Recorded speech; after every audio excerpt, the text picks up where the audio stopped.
رات کے کچھ حصے میں فتہجد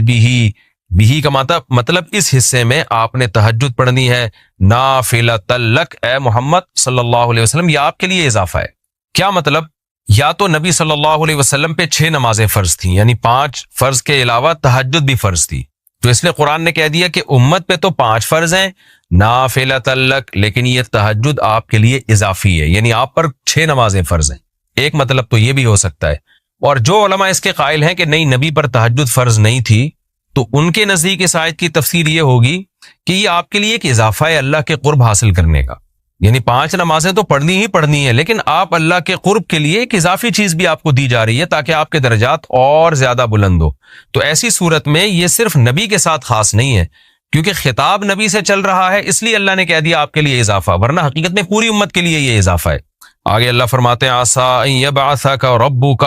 امید ہے کہ آپ کو آپ کا رب پہنچا دے مقام محمود تک۔ یہ مقام محمود کیا ہے؟ شفاعت کبریٰ، یعنی تمام پیغمبر نبی کے پاس آئیں گے کہ آپ سفارش سے آغاز کریں، یعنی سفارش کا آغاز آپ سے ہوگا، پھر آپ صلی اللہ علیہ وسلم سفارش کریں گے۔ تو یہ ایک سب سے اونچا مقام ہے جو اللہ قیامت کے دن رسول اللہ صلی اللہ علیہ وسلم کو دے گا، اور جس سے آپ کی تمام پیغمبروں پر فضیلت ثابت ہو جائے گی کہ جب تک آپ کی طرف سے شفاعت کی ابتدا نہیں ہوگی کوئی اور پیغمبر سفارش نہیں کریں گے۔ تو اللہ نبی صلی اللہ علیہ وسلم کو تسلیاں دے رہا ہے کہ یہ مشرکین کا جو آپ کے اوپر بے پناہ دباؤ ہے، جبر ہے،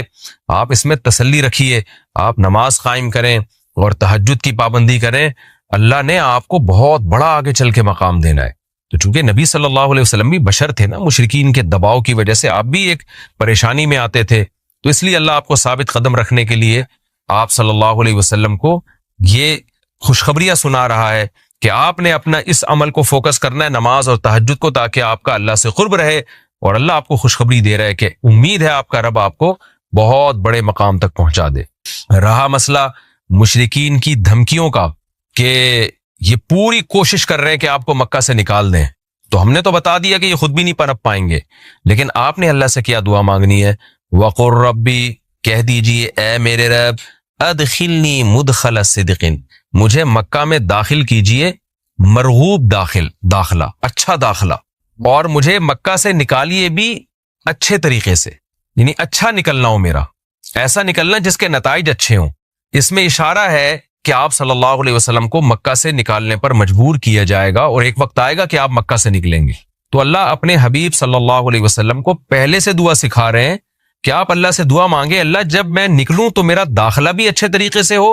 اور میرا نکلنا بھی اچھے طریقے سے ہو، یعنی پسندیدہ نکلنا ہو۔ سوال پیدا ہوتا ہے نکلنے کا عمل تو پہلے ہے اور مکہ میں داخلے کا عمل بعد میں،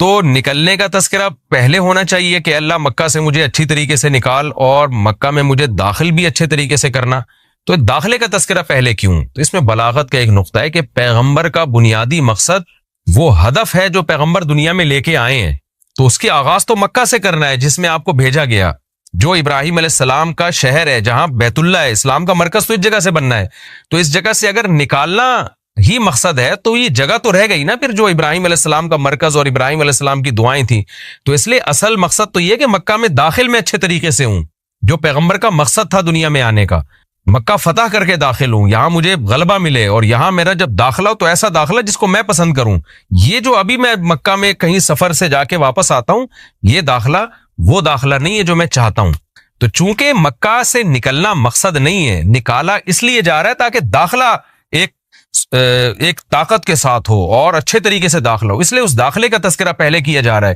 ہاں وہ داخلہ اس وقت تک ممکن نہیں ہے جب تک مکہ سے ایک دفعہ آپ کا خروج نہ ہو، تاکہ مدینہ میں ریاست بنے اور آپ 10,000 کا لشکر لے کر فاتحانہ انداز سے مکہ میں داخل ہوں، اور جس مقصد کے لیے اللہ نے آپ کو بھیجا تھا وہ مقصد پورا ہو۔ تو وہ مقصد نکلے بغیر پورا ہو نہیں سکتا، اس لیے نکلنے کا تذکرہ کر دیا، ورنہ اصل مقصد تو یہ ہے کہ اللہ میں مکہ سے نکلنا نہیں چاہتا، میں مکہ میں داخلہ چاہتا ہوں۔ داخلہ ایسا ہونا چاہیے مدخل صدق،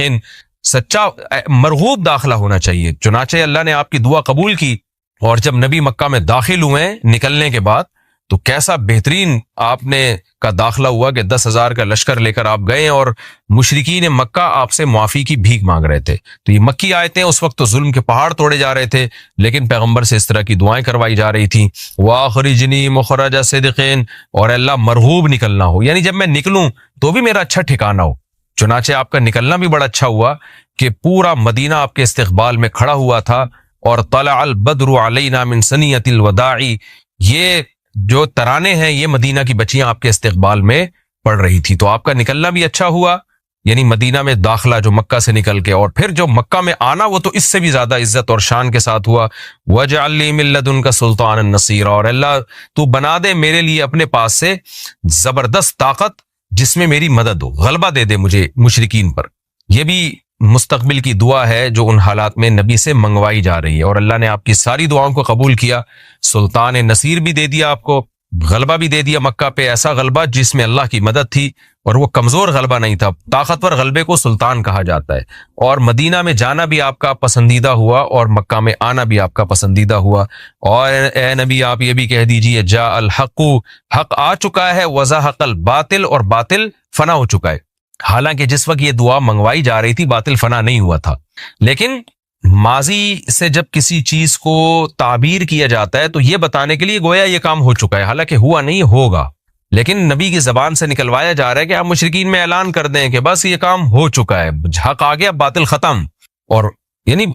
ہوگا تو فیوچر میں، لیکن گویا ابھی ہو چکا ہے۔ اتنا یقینی ہے کہ میں تمہیں اس کی پہلے سے خبر دے چکا ہوں کہ باطل اب پنپنے نہیں پائے گا، کیونکہ حق اب آ چکا ہے۔ ان الباطل کان زہوقا، اور باطل تو ہے ہی فنا ہونے والی چیز، جب حق آتا ہے تو باطل فنا ہو جاتا ہے۔ نبی صلی اللہ علیہ وسلم جب مکہ مکرمہ میں داخل ہوئے نا، تو آپ بتوں کو چھڑیوں سے گراتے تھے، چھڑی سے مکہ میں داخل ہو کے 360 بت کو ایک ایک کر کے چھڑی مارتے تھے، اور وہ بت الٹے لڑکتے تھے۔ تو آپ اس موقع پر یہ آیت پڑھ رہے تھے کہ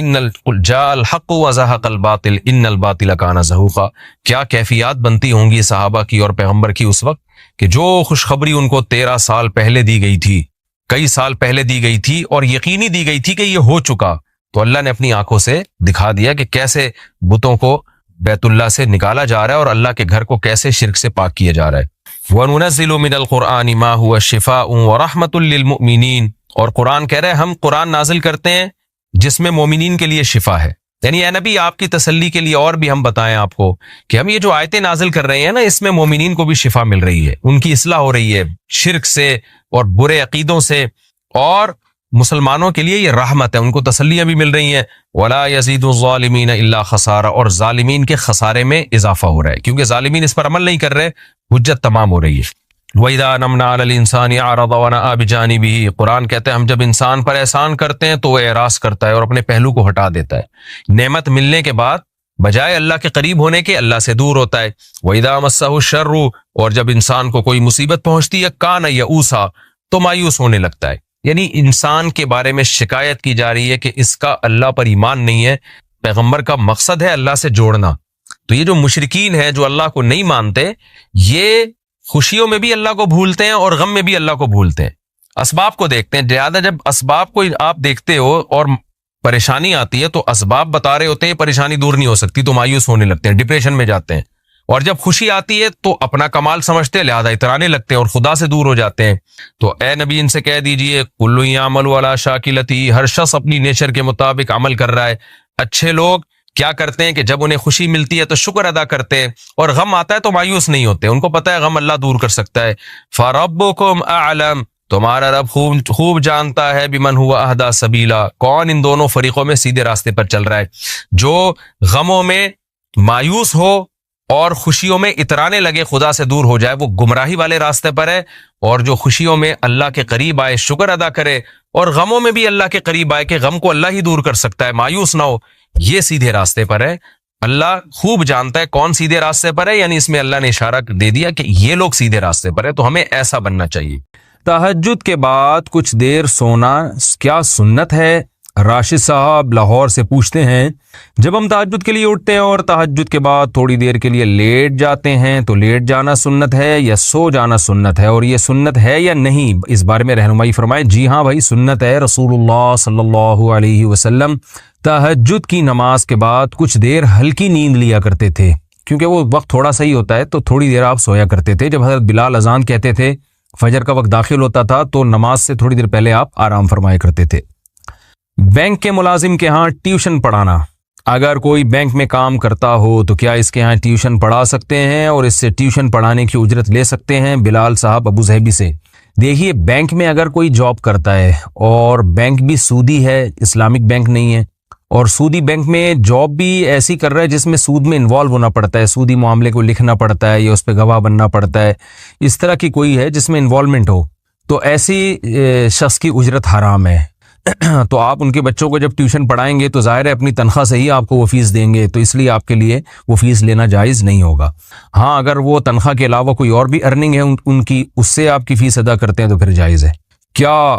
آن لائن کلکنگ کی جاب جائز ہے؟ آن لائن کلکنگ کی جو جاب آتی ہے، ایڈز پر کلک کر کے پیسے کمائے جاتے ہیں، کیا یہ کمائی حلال ہے یا حرام؟ اسلم صاحب راولپنڈی سے۔ میرا خیال ہے آپ کا ایسا نہیں ہو رہا، لیکن بہرحال اگر ہو بھی رہا ہے تو یہ جائز نہیں ہے، کیونکہ یہ شو کرتے ہیں کہ یہ فیک، یعنی یہ جتنے لوگوں نے ایڈورٹائز دیکھا ہے نا، وہ ان کی حقیقی عدد شو نہیں کر رہا ہوتا، بلکہ مختلف آئی ڈیز سے آپ نے کلک کیا تو اس سے گوگل کو بھی نقصان ہوتا ہے، کمپنیوں کو بھی نقصان ہوتا ہے، تو اس لیے یہ جائز نہیں ہے، یعنی یہ فیک تعداد شو ہو رہی ہوتی ہے، اس میں یہ دھوکہ ہے۔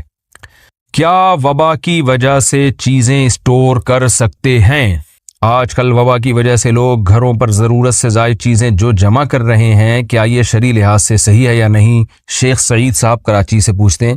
دیکھیے ذخیرہ اندوزی جب ناجائز ہے اس وقت حرام ہے جب اس سے لوگوں کو نقصان پہنچنے کا اندیشہ ہو، تو اتنی چیزیں اسٹور کر لینا کہ جس کے بارے میں آپ کا خیال یہ ہے کہ عام پبلک کو نقصان نہیں ہوگا۔ مثال کے طور پر آپ نے اتنا آٹا گوداموں میں بھر لیا کہ اب عام آدمی کو آٹا ہی نہیں مل رہا، تو یہ بالکل حرام ہے، ناجائز ہے۔ لیکن اگر آپ نے 2-3 مہینے کا راشن گھر میں اکٹھا کر لیا ہے اور اس میں آپ کو یہ خطرہ ہے کہ دکانوں سے یہ مال ختم نہیں ہوگا، لوگوں کے لیے دکانوں پہ اویلیبل ہوگی یہ چیز، تو پھر یہ ذخیرہ اندوزی جائز ہے اتنی، یعنی یہ خود فیصلہ کریں یا ماہرین سے پوچھ لیں کہ بھئی کتنا اسٹور اگر لوگ کریں گے 2 مہینے 3 مہینے کا، تو عام آدمی پر قوت خرید پہ اثر نہیں پڑے گا اس کی، تو یہ ماہرین سے پوچھا جا سکتا ہے۔ جو یعنی اصل چیز جس کو فوکس کرنا ہے وہ یہ ہے کہ لوگوں کو نقصان پہنچانا، اتنا نقصان کہ جو ضروری اشیاء ہے نا، لوگوں کی روزمرہ کے استعمال کی چیزیں جن پر زندگی موقوف ہے، وہ چیزیں ایک عام آدمی کی دسترس سے باہر نہ ہو جائیں، بس یہ نقصان لوگوں کو نہیں ہونا چاہیے۔ نمازی کے کتنا آگے سے گزر سکتے ہیں؟ نمازی کے آگے سے کتنے فاصلے سے گزر سکتے ہیں؟ انس دیوبند سے 3 صفیں اور 2 صفوں کا بھی بعض حضرات نے قول کیا ہے، تو احتیاط 3 صفوں میں ہے، بہت مجبوری ہو تو 2 صفوں کے آگے سے بھی گزرنے کی گنجائش ہے۔ وصیت پر عمل کرنے کا شرعی حکم، کیا وصیت پر عمل کرنا فرض ہے؟ محمد انس سہارنپور سے۔ جی ہاں، میت نے اگر کوئی وصیت کی ہو اور وہ وصیت خلاف شرع نہ ہو تو اس پر عمل کرنا واجب ہے۔ جیسے میت نے وصیت کر دی کہ میرے مال میں سے اتنے پیسے فلاں کو دے دینا، صدقہ کر دینا، اور تو یہ بالکل جائز ہے 1/3 کے اندر۔ لیکن اگر میت نے وارثوں کے لیے وصیت کی ہے کہ میں اتنا وراثت چھوڑ کے جا رہا ہوں یا جا رہی ہوں اور میرے اتنے پیسے میرے بیٹے کو دے دینا یا میری فلاں کی بیٹی کو دے دینا، تو یہ وصیت شرعاً حرام ہے، ناجائز ہے، اس لیے کہ رسول اللہ صلی اللہ علیہ وسلم نے فرمایا لا وصیت لوارث، وارث کے لیے وصیت جائز نہیں ہے، کیونکہ اللہ نے ان کے حصے پہلے سے متعین کر دیے ہیں۔ تو یہ جو آج کل والدین وصیت کرتے ہیں نا، میرے مرنے کے بعد میری بیٹی کو اتنے پیسے دے دینا، فلاں مکان میرے فلاں بیٹے کو دے دینا، یہ بالکل غلط ہے، اس پر عمل جائز نہیں ہے، بلکہ شرعی حصہ ہے وہی ملے گا۔ اور بعض وصیتیں ایسی ہوتی ہیں جو نہ تو یعنی ایسی ہوتی ہیں کہ حرام تو نہیں ہوتی لیکن ان پر بھی عمل لازم نہیں ہوتا۔ جیسے کوئی وصیت کرے کہ اگر میں مر گیا تو فلاں شخص کو میری وصیت ہے کہ فلاں میرا جنازہ پڑھائے، تو فلاں پہ لازم نہیں ہے کہ وہ پڑھائے، اس کی مرضی ہے، پڑھا دے ٹھیک ہے، نہیں پڑھائے تو بھی ٹھیک ہے، یعنی ایک مباح کام ہے نا، کہ مال کے لحاظ سے تو ٹھیک ہے، باقی جو وصیتیں ہیں وہ وارث اگر عمل کر دیں تو ٹھیک ہے، نہیں کریں تو کوئی گناہ نہیں ہے۔ تو ایسے موقع پہ تفصیل علماء سے پوچھ لینی چاہیے، کسی نے کوئی وصیت کی ہو تو پھر وہ اسپیسیفک اس وصیت کو علماء کے سامنے رکھ کر پوچھنا چاہیے کہ یہ والی وصیت پر عمل ہم پر لازم ہے یا نہیں ہے، اس طرح سے۔ گانے فلمیں ڈاؤن لوڈ کرنے کی کمائی، گانے اور فلمیں ڈاؤن لوڈ کرنے کی کمائی کیسی ہے؟ جنید صاحب دیوبند سے پوچھتے ہیں۔ بالکل حرام ہے، ناجائز ہے۔ پیشانی پر ٹوپی ہو تو سجدہ نہیں ہوگا کیا ٹوپی اور پگڑی پر سجدہ کرنے سے نماز ادا نہیں ہوتی؟ محمد شمشیر انڈیا سے۔ ہو جاتی ہے بھائی، نماز ادا ہو جاتی ہے۔